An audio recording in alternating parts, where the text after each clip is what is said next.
അയാളൊരു മുസ്ലിമായിട്ടും എന്റെ ക്ഷേത്രത്തിൽ കയറിയത് ഒരുപക്ഷേ എനിക്ക് ആളെ കണ്ട നന്നായി അറിയാം. ഇയാളല്ല ഇയാളല്ല ഇയാളല്ല ഇയാളല്ല ഇയാളല്ല ഇയാളല്ല ഇയാളല്ല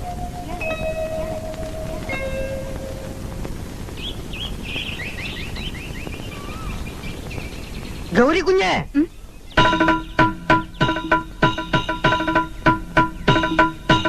ഇത് ചതിയാണ്, കൊടുംചതി. കുറുപ്പത്ത് ഭഗവതിയുടെ പടത്തോട് നിന്നാണ് ഞാൻ മറന്നത്. എന്നോടത് വേണ്ടായിരുന്നു. എന്താ കാര്യം? ക്ഷേത്രത്തിൽ കയറി നാളികേരം ഉടച്ചത് അവനാണെന്ന കാര്യം കുഞ്ഞിന് അറിയാവുന്ന കാര്യവും എനിക്കറിയാം. ആര് പറഞ്ഞു? കേട്ടില്ലേ ഹാജിയാര് പറഞ്ഞത്? അയാളൊരു ഇസ്ലാമാ.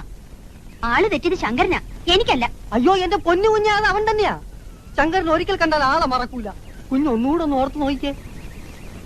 അവനെ കണ്ടാൽ തന്നെ ഒരു കള്ള ലക്ഷണമില്ലേ? കുഞ്ഞി എന്ന് ഏട്ടന്മാരോട് തുറന്നു പറ, അത് അവൻ തന്നെയാണെന്ന്. എനിക്ക് എന്റെ ജോലിയും കിട്ടും, അവനതിന്റെ കൂലിയും കിട്ടും. ആഹാ, വേറൊന്നും വേണ്ടേ? വെറുതെ ഒരു പാവത്തിനെ തല്ലിക്കൊല്ലുന്നത് കാണോ തനിക്ക്? ആഹാ, അപ്പൊ എന്നെ തല്ലിക്കൊല്ലുന്നത് കാണാമല്ലേ? ഹാജിയാരെ പേടിച്ച് അങ്ങോട്ടും തിരിയാൻ വയ്യ, നാട്ടുകാരെ പേടിച്ച് ഇങ്ങോട്ടും തിരിയാൻ വയ്യ. ഗൗരി കുഞ്ഞെ, ഇന്നല്ലെങ്കിൽ നാളെ, അല്ലെങ്കിൽ മറ്റന്നാൾ ഞാനത് തെളിയിക്കും. ശങ്കരനാ പറയുന്നത്. കളരി പരമ്പര ദൈവങ്ങളാണ്, കുറുപ്പത്ത് ഭഗവതിയാണ്, പറശ്ശിനിക്കടവ് മുത്തപ്പനാണ്. ഇത് സത്യം സത്യം സത്യം.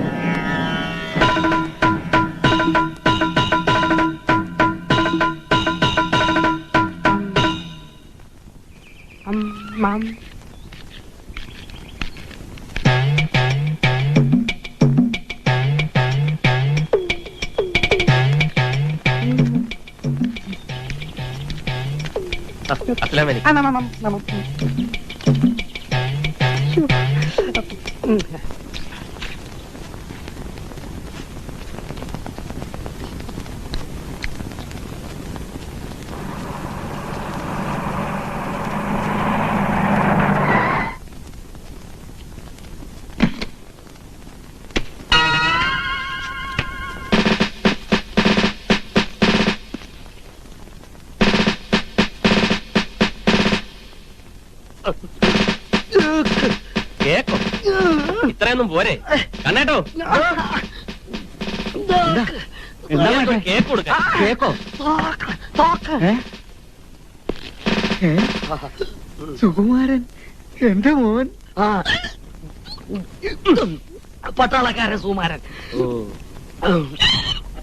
അത് തിളച്ച ചായ. ലീവ് കിട്ടി ഉടനെ പുറപ്പെട്ടു. ഒരു കത്തെങ്കിലും എഴുതാമായിരുന്നില്ലേ? യുദ്ധഭൂമിയിൽ നിന്ന് ഒരു പട്ടാളക്കാരന് കത്തെഴുതാൻ പറ്റിയെന്നവരില്ല. വേണ്ട, ഞാൻ എടുക്കാം. अच्छा चलो. अरे भाई अलियार मार, तुम कैसे हो?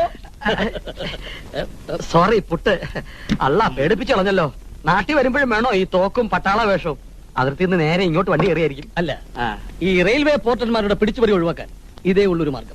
ഈ വേഷവും തോക്കും ഒക്കെ കണ്ടാൽ കൊടുക്കുന്നത് ഭംഗി മിണ്ടാതെ വെക്കണം. अच्छा क्या समाचार गाँव में? क्या ये कौन है? കുഞ്ഞാലിക്കുട്ടി, സ്കൂളിലെ പുതിയ മലയാളം മാഷ. अच्छा സോറി പുട്ട്. अच्छा ഇനിയിപ്പോ കല്യാണം കഴിഞ്ഞിട്ടേ പോകുന്നുള്ളായിരിക്കും അല്ലേ? യാ യാ. കല്യാണം ഉറപ്പിച്ചപ്പോഴേക്കും മനസ്സിന്റെ സന്തോഷം കൊണ്ടായിരിക്കും. സുകുമാരനങ്ങ് തടിച്ചു കൊഴുത്തുരുണ്ട് കറുത്ത കരിമന്തി പോലെയായി. अच्छा എവിടെ എന്റെ പ്രതിശ്രുത വധുവിന്റെ ഫോട്ടോ എടുത്തോണ്ട് വരൂ, കാണട്ടെ. അതിപ്പോ എന്ത് കാണാനിരിക്കുന്നു? ഭാർഗിയുടെ മോളെ നീ കണ്ടിട്ടില്ലേ? കണ്ടിട്ടുള്ളത് പണ്ടല്ലേ.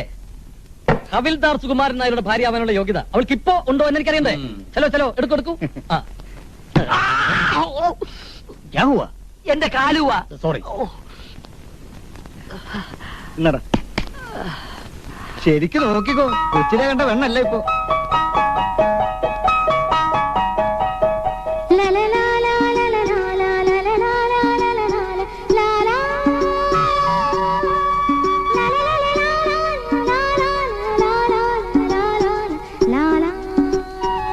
നല്ല അസല് വണ്ടി. ഹജ്ജാവോ?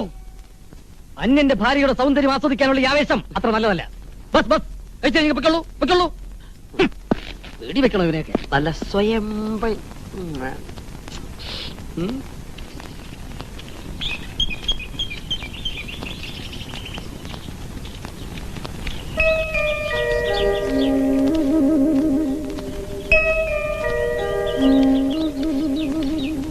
മാഷേ, കുട്ടി ആരാ? എന്ത് വേണം? മാഷക്ക് എന്നെ മനസ്സിലായില്ലല്ലേ? ഇല്ല. ശരിക്കൊന്ന് നോക്കിയേ, മനസ്സിലാകും. ആദ്യം കാണുന്ന ഒരാളെ എങ്ങനെ മനസ്സിലാകാനാ? ഇല്ല, ഇതിനു മുമ്പ് നമ്മൾ തമ്മിൽ കണ്ടിട്ടുണ്ട്. ഒന്ന് ഓർത്തു നോക്കിയേ. ഇല്ല, ഇതിനു മുമ്പ് നമ്മൾ കണ്ടിട്ടേ ഇല്ല. കൊള്ളാം, അസലായിട്ടുണ്ട് അഭിനയം. പച്ച പാവാണെന്നാ ഞാൻ കരുതിയത്. ഇപ്പൊ മനസ്സിലായി, പെരും കള്ളനാ. കള്ളനോ? ഞാനൊരു അധ്യാപകനാണ്. കുഞ്ഞാലിക്കുട്ടി, കുട്ടിക്ക് ഇപ്പൊ എന്താ വേണ്ടത്? മാഷ് എന്തിനാ ഞങ്ങളുടെ ക്ഷേത്രത്തിൽ കയറിയത്? ക്ഷേത്രത്തിലോ? ഏത് ക്ഷേത്രത്തിൽ? കുട്ടിക്ക് ആള് തെറ്റിയതാ? അല്ല, മാഷ് തന്നെയാ. ഞാൻ കണ്ടതാ, കാര്യക്കാരനോട് കയർക്കുന്നതും നാളികേരം ഒടിച്ചിട്ട് ഓടുന്നതും. കുട്ടിക്ക് എന്താ ഭ്രാന്തുണ്ടോ? ഞാനൊരു ഇസ്ലാമാ കുഞ്ഞാലിക്കുട്ടി. അതാ എനിക്കും അറിയേണ്ടത്. ഇസ്ലാമായ മാഷ് എന്തിനാ ഞങ്ങളുടെ ക്ഷേത്രത്തിൽ കയറിയതെന്ന്. ഇത് വലിയ കഷ്ടമായില്ല. പരമ്പരാഗതമായ ആചാരം തെറ്റിച്ചതിന് ആൽമരത്തിൽ കെട്ടി 101 അടിയാ ദേവപ്രശ്നത്തിൽ കണ്ടത്. എന്റെ അമ്മേ. അമ്മയോ? ഉമ്മയെന്നല്ലേ നിങ്ങളൊക്കെ വിളിക്കുന്നത്? ഞാൻ ക്ഷേത്രത്തിലെ ഭഗവതിയാണ് വിളിച്ചത്. അത് ഉമ്മയല്ലല്ലോ, അമ്മയല്ലേ? ആ അമ്മ. അപ്പോ മാഷക്ക് ഞങ്ങളുടെ ദൈവങ്ങളെ ഇഷ്ടമാണല്ലേ? ഒരപരിചിതയുടെ അനാവശ്യമായ ചോദ്യങ്ങൾക്ക് മറുപടി പറയാൻ തൽക്കാലം എനിക്ക് സമയമില്ല. ഇങ്ങനെയുണ്ടോ പെൺകുട്ടികൾ? ദേ, വേഗം ഇവിടുന്ന് നാട് വിട്ടോ, അതാ നല്ലത്. സ്കൂൾ പ്രവർത്തനങ്ങളിൽ മാതൃകാപരമായ പല പരിഷ്കാരങ്ങളും നടപ്പിലാക്കാനുള്ള നിർദ്ദേശം കഴിഞ്ഞ മീറ്റിംഗിൽ തന്നെ മാനേജ്മെന്റ് മുന്നോട്ട് വെച്ചതാണ്. നിർഭാഗ്യവശാൽ നമുക്കതൊന്നും പ്രാവർത്തികമാക്കാൻ കഴിഞ്ഞില്ല. നാം അതിൽ ശ്രമിച്ചില്ല എന്നുള്ളതാണ് സത്യം.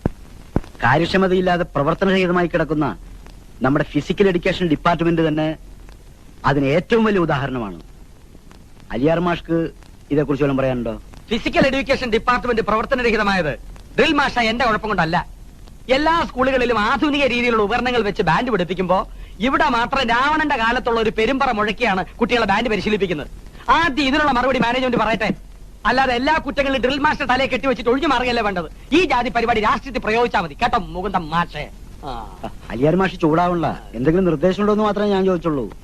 കുട്ടികൾക്ക് യൂണിഫോം നിർബന്ധമാക്കണമെന്ന് എനിക്കൊരു അഭിപ്രായം. അയ്യയ്യേ, ബഹുവിധ വർണ്ണങ്ങളോടുകൂടിയ കുഞ്ഞു മനസ്സുകൾ ഇവിടെ കോഴിക്കുഞ്ഞുങ്ങളെ പോലെ തത്തിക്കളിക്കുന്നുണ്ടിട്ട് മാഷിക്ക് സൈക്കിളിലല്ലേ? കുഞ്ഞാലിക്കുട്ടി മാഷ് പറഞ്ഞതിനോട് യോജിക്കണമെന്നാണ് എന്റെ അഭിപ്രായം. കലാപരമായ വാസനയുള്ള നിരവധി കുട്ടികൾ നമുക്കുണ്ട്. അവരുടെ കലാവാസനകൾ പരിപോഷിപ്പിക്കുവാനുള്ള ശ്രമങ്ങൾ നാം നടത്തണം. അതുകൊണ്ട് അതിന്റെ ചുമതല ഞാൻ കുഞ്ഞാലിക്കുട്ടി മാഷയെ ഏൽപ്പിക്കും. ഇല്ല, ഈ നിർദ്ദേശം ശുദ്ധ അസംബന്ധമാണ്. ഇതിനാരും പിന്താങ്ങുന്നില്ല. നാളെ ഇതുവരെ ഈ സ്കൂളിലുള്ള എല്ലാ എക്സ്ട്രാ കരിക്കുലർ ആക്ടിവിറ്റീസും എന്റെ മേൽനോട്ടത്തിലാണ് നടന്നിട്ടുള്ളത്. ആ ഗതികേടോർത്താണ് ഇത്തവണ ഒരു മാറ്റം വേണമെന്ന് തീരുമാനിച്ചത്. മാഷ, ഇത് കടുത്ത അനീതിയാണ്.